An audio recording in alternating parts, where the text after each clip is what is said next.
पहुंचाएंगे कारोबारी दुनिया से। लाहौर की यूटिलिटी स्टोर्स पर 10 किलो आटे के थैले की कीमत में 100% इजाफा कर दिया गया। नई कीमत 1280 रुपए हो गई। चीनी भी नायाब है। मजीद बताएंगे नौमान लियाकत।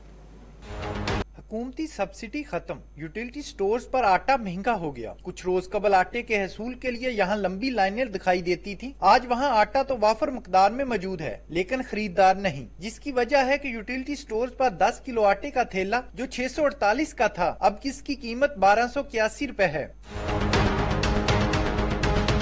बात सिर्फ आटे तक महदूद नहीं है। सस्ती चीनी भी यूटिलिटी स्टोर से खरीदना एक बड़ा चैलेंज है, क्योंकि कई रोज से शहरी चीनी की खरीदारी के लिए मारे मारे फिर रहे हैं, लेकिन चीनी कब आएगी किसी को मालूम नहीं।